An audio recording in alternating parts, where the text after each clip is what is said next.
Hello बच्चों, welcome to माँ की पढ़ाई। आज हम क्लास 7 हिंदी से जो 4th नंबर का लेसन है सरफरोशी की तमन्ना, इस पाठ का हम line by line explanation with शब्दार्थ करेंगे। इस पाठ के लेखक है मनमथनाथ गुप्ता।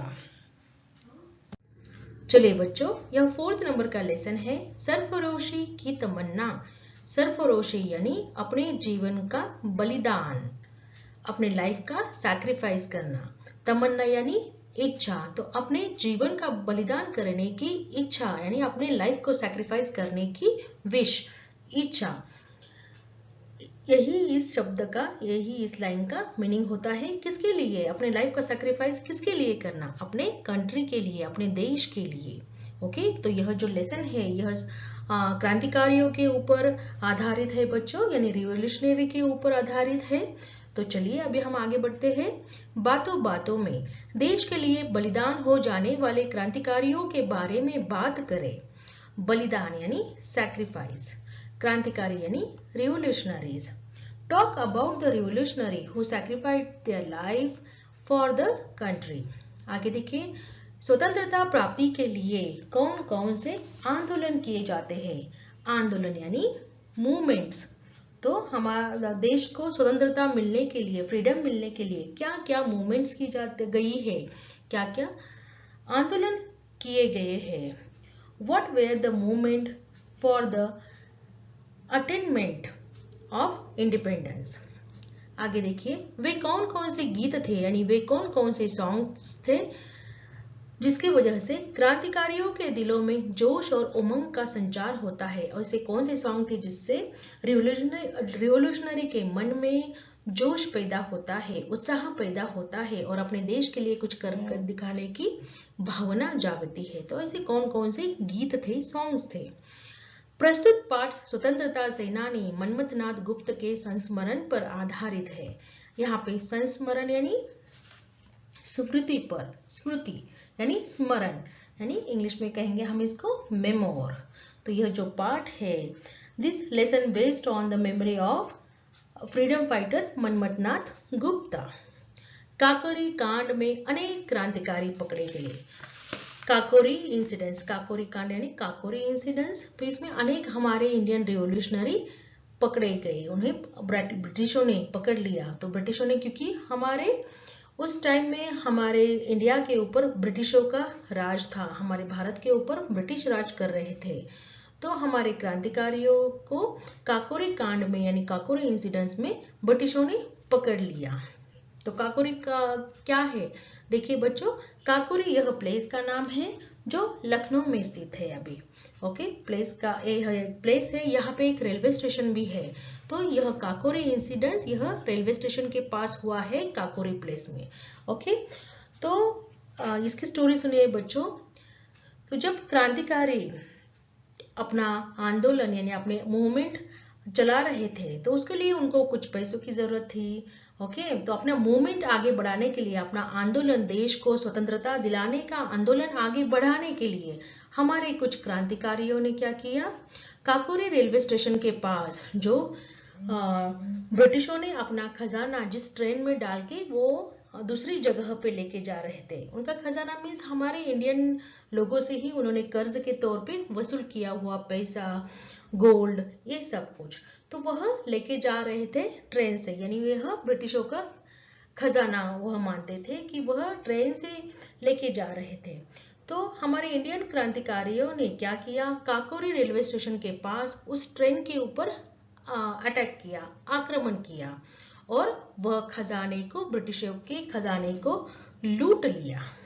ओके, उसके बाद ब्रिटिशों ने जो जो क्रांतिकारी यानी रिवोल्यूशनरी उसमें शामिल थे, उस प्लॉटिंग जो की थी, अटैक करने की, ट्रेन के ऊपर खजाना लूटने की जो प्लान था, उसमें जो जो क्रांतिकारी सहभागी थे उन सबको उन्होंने पकड़ लिया और जेल में डाल दिया। फिर किसी को फांसी की सजा दी, फिर किसी को काले पानी की सजा दी। तो इस तरह यह काकोरी इंसिडेंट्स है। ओके, आगे देखते हैं। तो many revolutionary were caught in a Kakori incidents.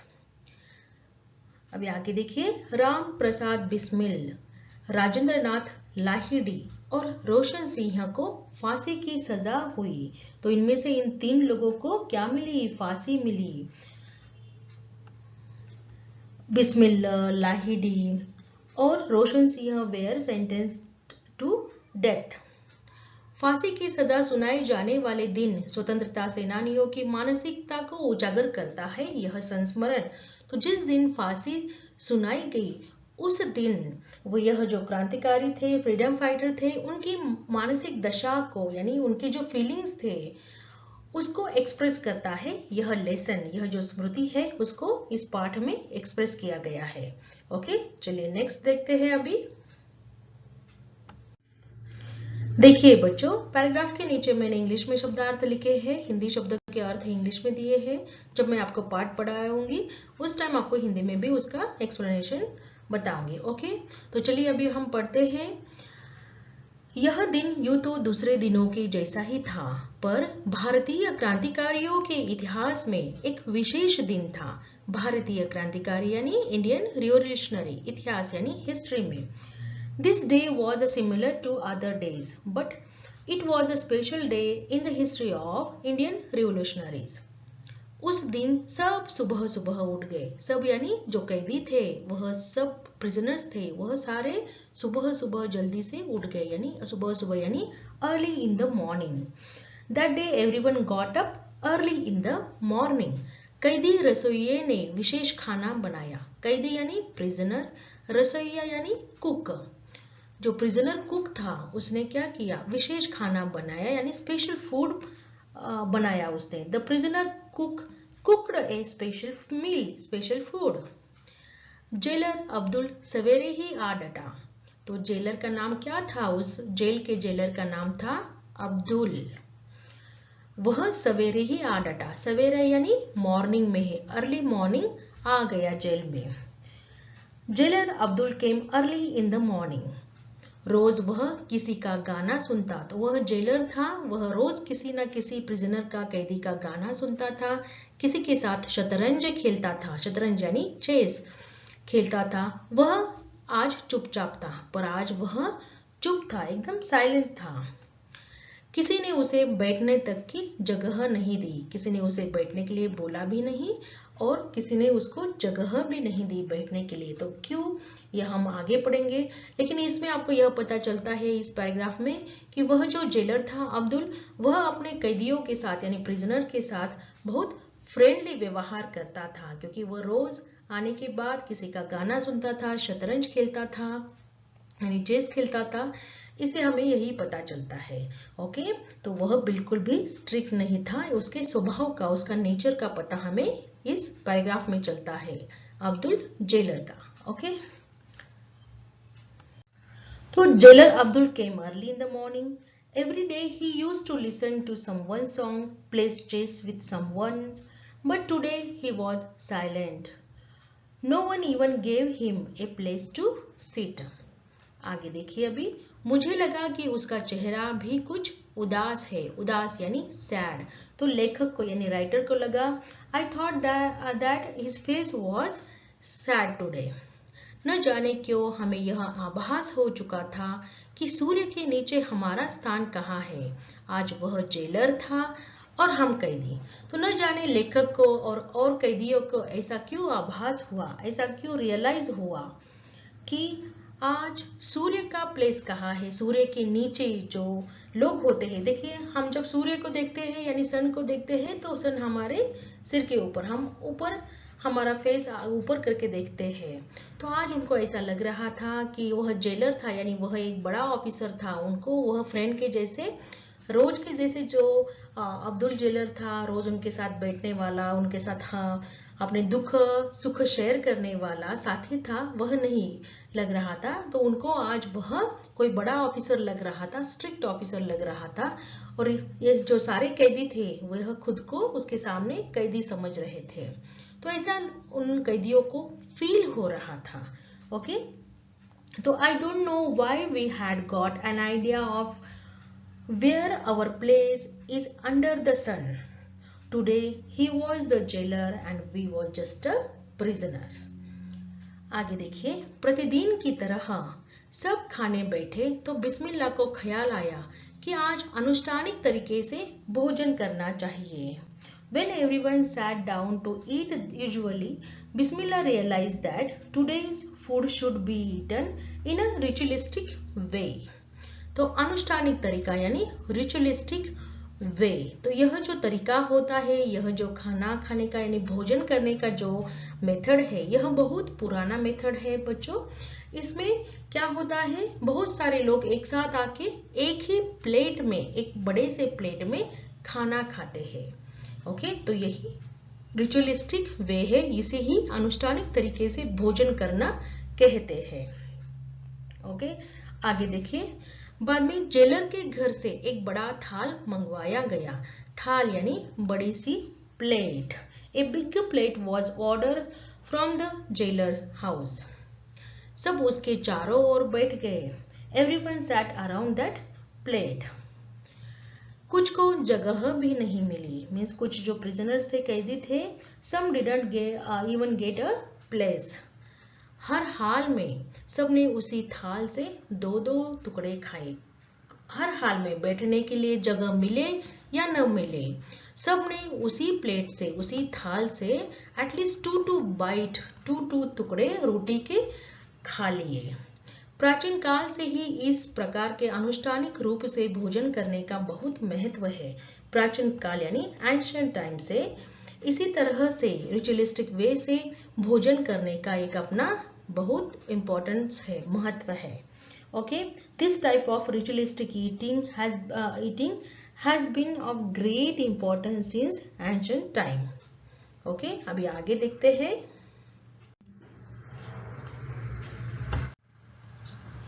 आगे है, हम सबने अच्छे कपड़े पहने। We all dressed well. Haldi Ghati के योद्धा भी इसी प्रकार अपनी अच्छी पोशाकें पहनकर गए थे। यानी हल्दी घाटी के जो योद्धा थे, हल्दी घाटी के जो वॉरियर्स थे, योद्धा यानी वॉरियर्स, वो लड़ाई करने के लिए, वॉर के लिए अच्छी तरह के पोशाकें पहन के गए थे। तो we all dressed well. The warrior of Haldi Ghati also went like this, wearing their good clothes.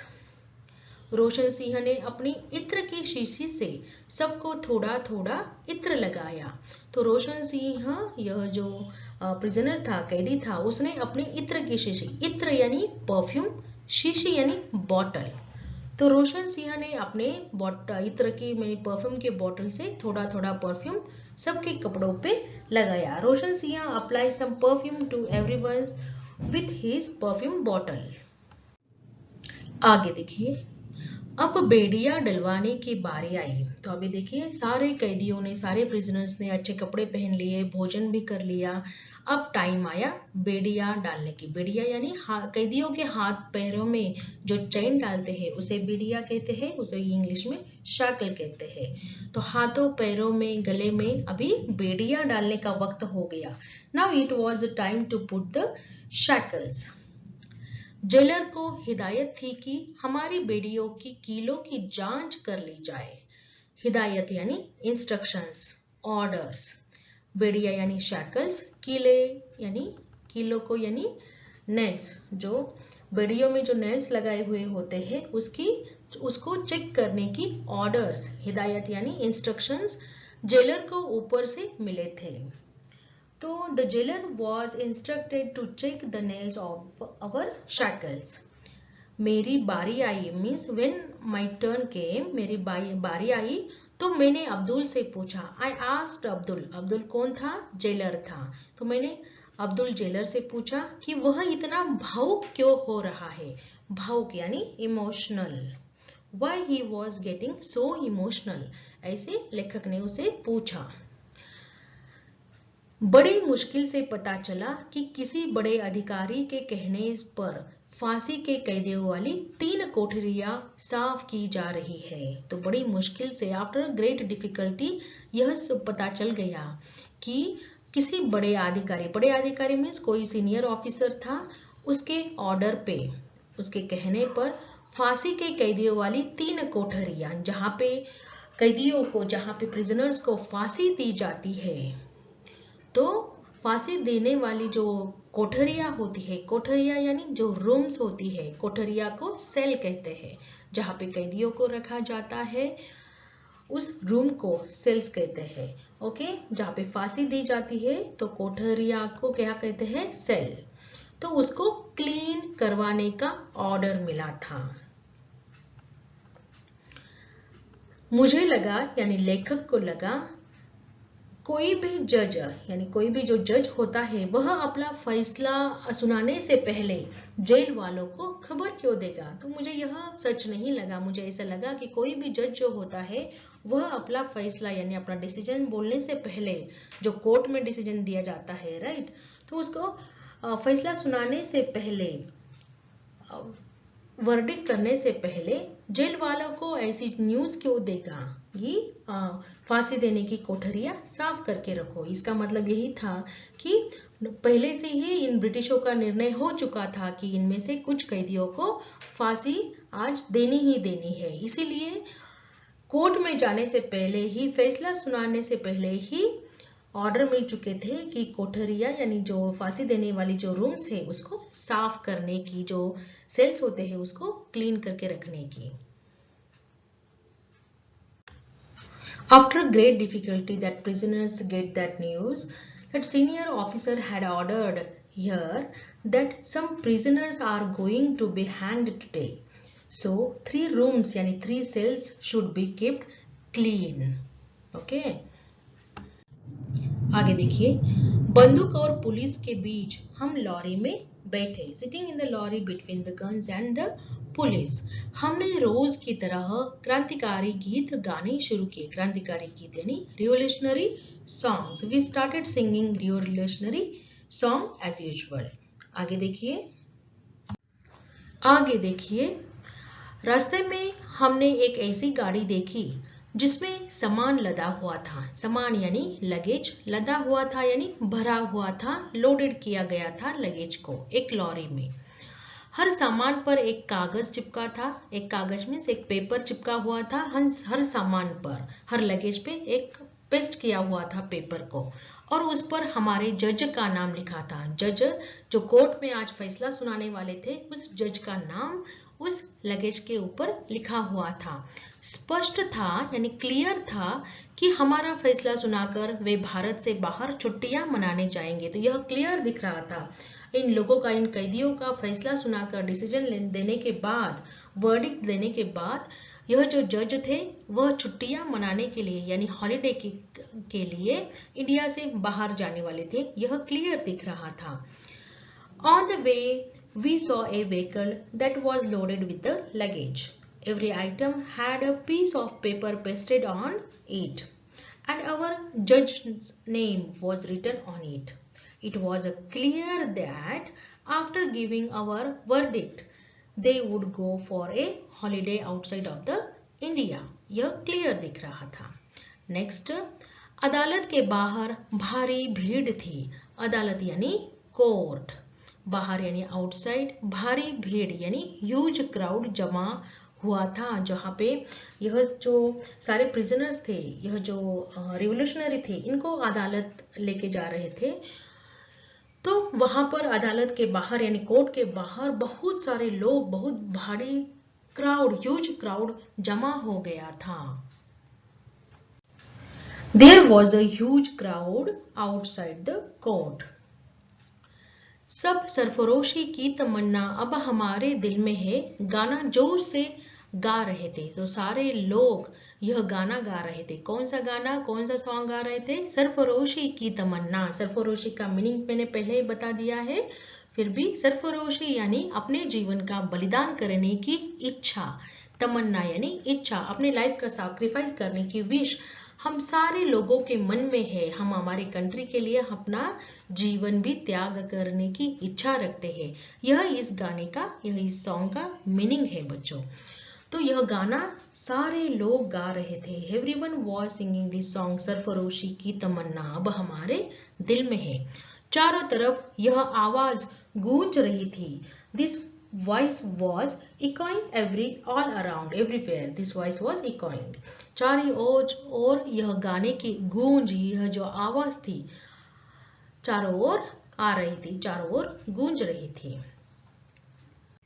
आगे देखिए, जज के आते ही चारों ओर सन्नाटा छा गया। सन्नाटा यानी शांति, silence. There was a silence all around when the judge came. जज ने कहा यानी जज said that षड्यंत्र प्रमाणित हो गया है।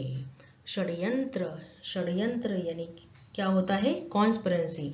जो भी यह काकोरी कांड के लिए जो प्लानिंग प्लॉटिंग की गई है, इसका जो प्लान बनाया था, षड्यंत्र यानी यह जो प्लान बनाया था अटैक करने का ट्रेन के ऊपर और ब्रिटिशों की ट्रेजरी लूटने का, यह प्रमाणित हो गया। प्रमाणित का मीनिंग होता है प्रूव्ड।